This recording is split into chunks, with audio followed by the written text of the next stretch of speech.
ঠিকই বলেছিল, এখানে তো কাঠের আলমারিও আছে। তার মানে ম্যাজিক বাক্স এর ভেতরেই আছে।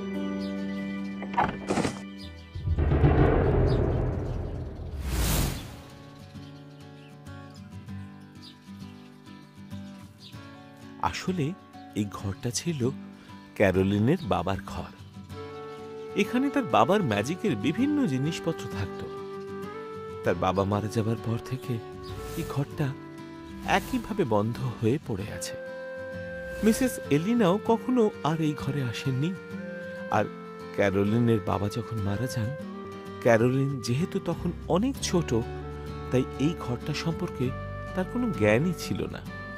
আজ প্রথমবার সে সাহস করে এই বন্ধ ঘরে ঢুকেছে ম্যাজিক বাক্স খুঁজতে। এটাই সেই ম্যাজিক বাক্স। তার মানে আজ থেকে আমি যা চাইবো ম্যাজিক বাক্স আমাকে তাই দেবে। কি মজা, কি মজা! তার মানে বাবা সত্যি এসেছিল। ম্যাজিক বক্স, আমাকে স্কুলের নতুন জুতো এনে দাও। ক্যারোলিন, তুমি কোথায়? এই রে, গ্র্যানি মনে হয় জেগে আছে। এবার আমাকে এখান থেকে পালাতে হবে, না হলে গ্র্যানি দেখে ফেললে মাকে সবটা বলে দেবে।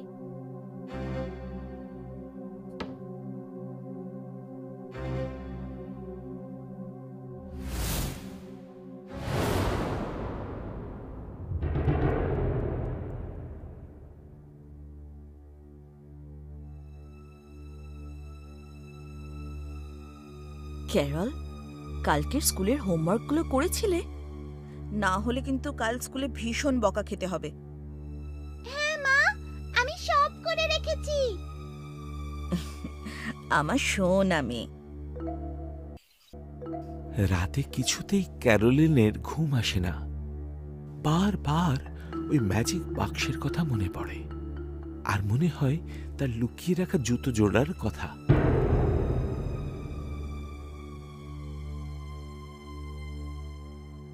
তারপর থেকে ক্যারোলিন রোজ স্কুল থেকে ফিরে তার মা এবং গ্র্যানিকে লুকিয়ে ওই স্টোর রুমে যেত ম্যাজিক বাক্সের সাহায্য নিতে। তার সমস্ত ইচ্ছে পূরণের একমাত্র প্রধান হাতিয়ার হয়ে উঠল ওই ম্যাজিক বাক্সটি। কিন্তু একদিন তার জীবনে তার বাবার বলা কথাটা ভুলে গেল। ক্যারোলিন তার মায়ের হাজার বকুনি বা বোঝানোর পরেও পড়াশোনা সেভাবে করত না। ক্লাসেও পড়ায় মন থাকতো না, প্রায়শই বকুনি খেত টিচারদের কাছে। ধীরে ধীরে তার আত্মবিশ্বাস জন্মে গেছিল যে সে পড়াশোনা না করেই ম্যাজিক বাক্সের সাহায্যে পরীক্ষায় পাশ করে যাবে, আর বাকি সব স্টুডেন্টদের ছাপিয়ে সেই প্রথম হবে। সে দিন দিন ক্রমশ উদ্ধত হয়ে ওঠে। বাচ্চারা, তোমরা সকলেই জানো যে আজ তোমাদের রিপোর্ট কার্ড দেওয়া হবে। এরপর তোমরা সকলে ক্লাস 5-এ উঠে যাবে। আর তোমাদের মধ্যে যারা যারা পাস করতে পারবে না, তাদের গার্জেনকে কালকে স্কুলে এসে প্রিন্সিপাল ম্যামের সঙ্গে দেখা করতে বলবে।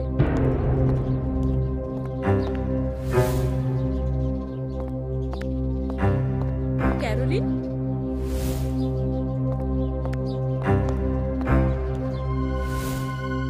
তোমাকে বারবার ওয়ার্ন করেছিলাম যে মন দিয়ে পড়াশোনা করো, কিন্তু তুমি আমাদের কোনো কথা শোনোনি। I am so sorry. তুমি এবার নতুন ক্লাসে উঠতে পারবে না। কালকে তোমার মাকে বলবে প্রিন্সিপাল ম্যামের সঙ্গে যেন দেখা করে। না, এটা হতে পারে না। আমার ক্লাসে ফার্স্ট হওয়ার কথা। আমি পরীক্ষায় সব লিখেছি। আমার ম্যাজিক বাক্স আমাকে ঠকাতে পারে না। কি? কিসের ম্যাজিক বাক্স? কি বলছো তুমি এসব? লেখাপড়া না করে ক্লাসে ফার্স্ট হওয়া তো দূর, পাস পর্যন্ত করা যায় না ক্যারোলিন। সেটা তোমাকে আমি অনেকবার বলেছিলাম। বহুবার তোমার বাড়িতেও তো কমপ্লেন গেছে, তাও তুমি শুধরো।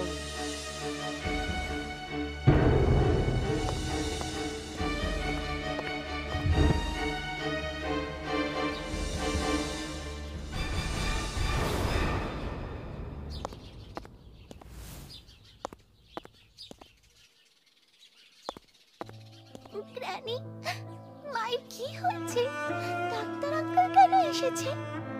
কি হয়েছে মায়ের? তোমার মায়ের একটা কঠিন অসুখ হয়েছে মা। সকালেও মেয়েটা আমার ঠিকই ছিল, হঠাৎ কি যে হলো কে জানে। ওকে সুস্থ করে দিন ডাক্তার বাবু। মা, তোমার কিচ্ছু হবে না, তুমি সুস্থ হয়ে যাবে। তুমি চিন্তা করো না, আমি আবার আগের মতো ভালো মেয়ে হয়ে যাব, তুমি দেখো। ম্যাজিক বাক্স, তুমি এটা কি করলে?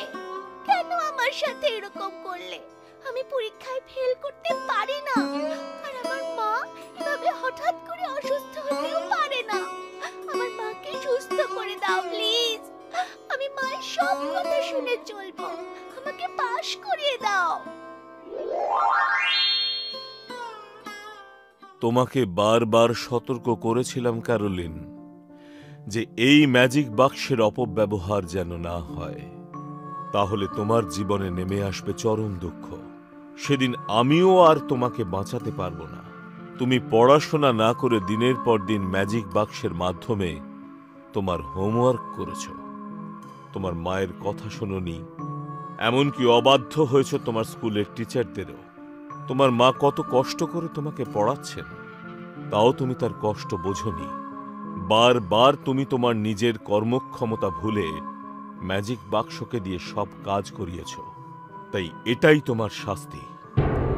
দয়া করে আমাকে ক্ষমা করে দাও বাবা, আর কখনো এমন ভুল হবে না। আমি এখন থেকে আর ম্যাজিক বাক্সের সাহায্যে কিচ্ছু করব না। মায়ের সব কথা শুনবো, আবার মন দিয়ে পড়াশোনা করব।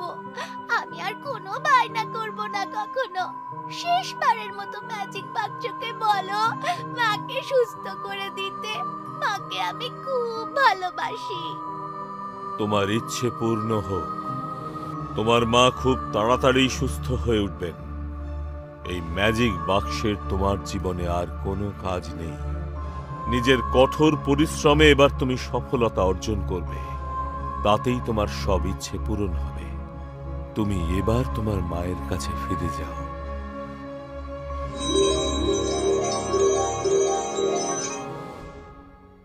মিসেস এলিনা তার মা এবং মেয়ের যত্নে আর ডাক্তারের ওষুধে এখন অনেকটাই সুস্থ। তার মেয়ে ক্যারোলিন এখন আর বায়না করে না। সে তার মায়ের কষ্ট বুঝতে শিখেছে। উল্টে ছুটি পেলেই তার মাকে দোকানের কাজে সাহায্য করে। ক্যারোলিন এখনো তার বাবাকে খুব মিস করে এবং মাঝে মধ্যেই মাঝরাতে খোলা জানলার পাশে দাঁড়িয়ে আকাশের তারাদের সঙ্গে কথা বলে। এমনকি এবছর তার বাবাকে দেওয়া কথা অনুযায়ী সে মন দিয়ে পড়াশোনা করে ক্লাসে প্রথম হয়েছে।